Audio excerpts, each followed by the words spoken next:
শুরুতে জানিয়ে দেব পাকিস্তান ভারত পরমাণু যুদ্ধ 2025 সালে যুক্তরাষ্ট্রের গবেষণার তথ্য প্রকাশ।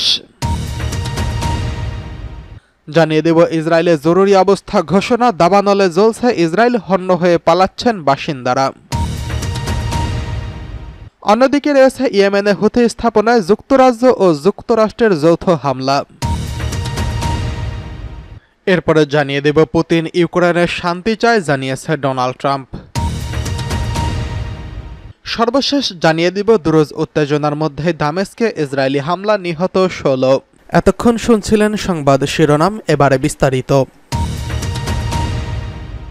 পাকিস্তান ভারত পরমাণু যুদ্ধ 2025 সালে যুক্তরাষ্ট্রের গবেষণা। জম্মু ও কাশ্মীরে বিরোধের জেরে ভারত পাকিস্তানের পারমাণবিক যুদ্ধ তাৎক্ষণিকভাবে প্রায় 12.5 কোটি মানুষের প্রাণহানি ঘটবে বলে 2019 সালে যুক্তরাষ্ট্র ভিত্তিক এক গবেষণায় ভবিষ্যৎবাণী করা হয়েছিল। এর ফলে জলবায়ুর উপর বিরূপ প্রভাব পড়বে, তাতে অনাহারে মারা যাবে আরও বহু কোটি মানুষ। আরও এমন এক বিপর্যয়ের ধারণা দিতে গিয়ে গবেষণায় বলা হয় 2025 সালে দক্ষিণ এশিয়ায় পরমাণু শক্তিধর এই দুই দেশের মধ্যে যুদ্ধ লেগে যেতে পারে। আমেরিকার রাটগার্স বিশ্ববিদ্যালয়ের গবেষণায় এসব আশঙ্কা প্রকাশ করা হয়। 2019 সালের অক্টোবরে ব্রিটিশ সংবাদ মাধ্যম বিবিসি বাংলা সংস্করণে এই নিয়ে একটি প্রতিবেদন প্রকাশ করা হয়েছিল। প্রতিবেদনটি তৈরি করেছিলেন মিজানুর রহমান খান। গত মঙ্গলবার 22 এপ্রিল ভারত নিয়ন্ত্রিত কাশ্মীরের পেহেলগামে বন্দুকধারীদের হামলায় 26 জনের প্রাণহানির ঘটনার পর চিরবৈরী দুই প্রতিবেশী ভারত ও পাকিস্তানের মধ্যে যুদ্ধ পরিস্থিতি তৈরি হয়েছে। চলমান এই পরিস্থিতিতে আগামী কয়েক ঘন্টার মধ্যে ভারত ও সামরিক হামলা চালাতে পারে বলে আশঙ্কা প্রকাশ করছে পাকিস্তান। এমন প্রেক্ষাপটে বিবিসি বাংলার সেই প্রতিবেদনে ঢাকা পোস্টের পাঠকদের জন্য আরেকবার তুলে ধরা হলো এই যুদ্ধ কিভাবে শুরু হবে তার সিনারিও এবং কাল্পনিক দৃশ্য গবেষণা তৈরি করছেন। দৃশ্যকল্প 1, ভারতীয় পার্লামেন্টে বোমা হামলা চালাবে একজন সন্ত্রাসী, নিহত হবে একজন ভারতীয় নেতা। জবাবে ভারতীয় সেনাবাহিনী পাকিস্তানের ভেতরে প্রবেশ করে আক্রমণ চালাবে, নিজেদের রক্ষার্থে পারমাণবিক বোমা ব্যবহার করবে পাকিস্তান। এরপর ভারত ও তাদের পারমাণবিক বোমা ব্যবহার করবে। দুই দেশই তখন তাদের কাছে যত পরমাণু অস্ত্র আছে সেসব নিয়ে যুদ্ধে লিপ্ত হবে। দৃশ্যকল্প 2, কাশ্মীরে আক্রমণ করবে ভারত, তারপর শুরু হবে পারমাণবিক যুদ্ধ। উভয় দেশে যদি বিচার ও বুদ্ধিসম্পন্ন নেতারা ক্ষমতায় থাকেন তাহলে হয়তো কিছুটা কম হবে এবং এই কারণেই হয়তো এখন পর্যন্ত সেরকম কিছুই হয়নি। কিন্তু এরকম আরও নানা রকমের কাল্পনিক দৃশ্য তৈরি করা হয় যার ফলে পরিস্থিতি নিয়ন্ত্রণের বাইরে চলে যেতে পারে।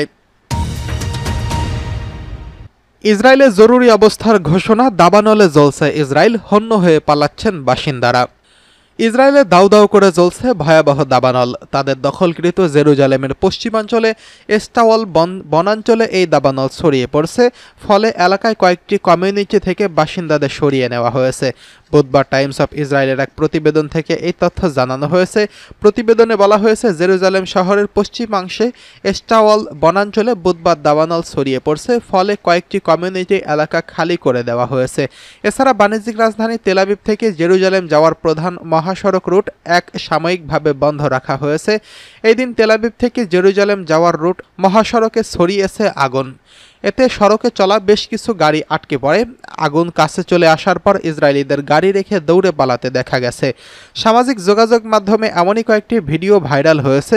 ইসরায়েলের অধিকৃত জেরুজালেমের কাছে বুধবার দাবানল দ্রুতই আগুন ছড়িয়ে পড়ায় তাদের প্রতিরক্ষামন্ত্রী ইসরায়েল কাতজ জাতীয় জরুরি অবস্থা ঘোষণা করছেন। ইসরায়েলের ম্যাগেন ডেভিড অ্যাডাম উদ্ধার সংস্থা জানিয়েছেন, কয়েক বছরের মধ্যে সবচেয়ে ভয়াবহ দাবানলের কারণে শত শত বেসামরিক মানুষ ঝুঁকির মধ্যে রয়েছেন। এমন পরিস্থিতিতে অগ্নি নির্বাপকদের সহায়তার জন্য সৈন্য মোতায়েনের নির্দেশ দিয়েছে ইসরায়েল কাতজ।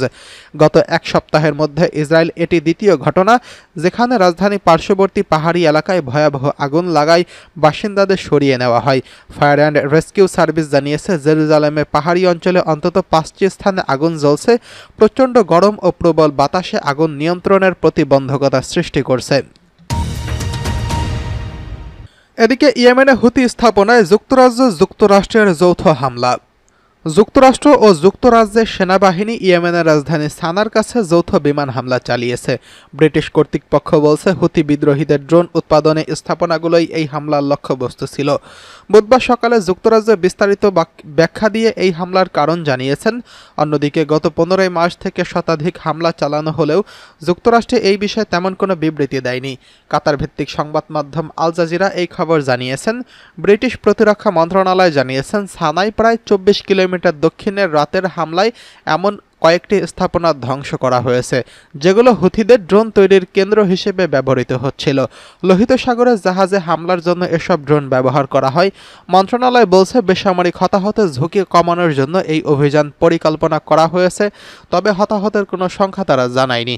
গত এক মাসে হুথি লক্ষ্যবস্তুতে একের পর এক হামলা চালিয়েছে যুক্তরাষ্ট্র, তবে এই যৌথ অভিযান সম্পর্কে তাদের পক্ষ থেকে এখনও কোনো প্রতিক্রিয়া জানানো হয়নি। মার্চের মাঝামাঝি সময় যুক্তরাষ্ট্রের প্রেসিডেন্ট ডোনাল্ড ট্রাম্প হুতিদের বিরুদ্ধে হামলা চালানোর নির্দেশ দিয়েছেন। তিনি বলেছেন, লোহিত সাগরে জাহাজে হামলা বন্ধ না করা পর্যন্ত এই অভিযান চলবে। পেন্টাগন জানিয়েছে, এরপর থেকে ইয়েমেন জুড়ে 1000-এরও বেশি লক্ষ্যবস্তুতে হামলা চালানো হয়েছে। এতে হুথি যোদ্ধা ও নেতাদের হত্যা এবং তাদের সামরিক সক্ষমতা ধ্বংস করা হয়েছে, তবে বেসামরিক নাগরিকদের হতাহতের ঘটনা বাড়ায় উদ্বেগ বাড়ছে। হুথি সমর্থিত সংবাদ মাধ্যমগুলো জানিয়েছে, সোমবারের এই হামলায় আফ্রিকান অভিবাসীদের আটকে রাখা একটি কারাগার সেন্টার বিধ্বস্ত হয়েছে। এতে 68 জন নিহত হয়েছেন। সানাভিত্তিক মানবাধিকার সংগঠন মোতায়েনা ফর হিউম্যান রাইটস বলছে, সাম্প্রতিক সময়ে যুক্তরাষ্ট্রের হামলায় শতাধিক বেসামরিক নাগরিক হতাহত হওয়ার তথ্য তাদের কাছে রয়েছে। এদিকে পুতিন ইউক্রেনের শান্তি চায়, জানিয়েছে ডোনাল্ড ট্রাম্প।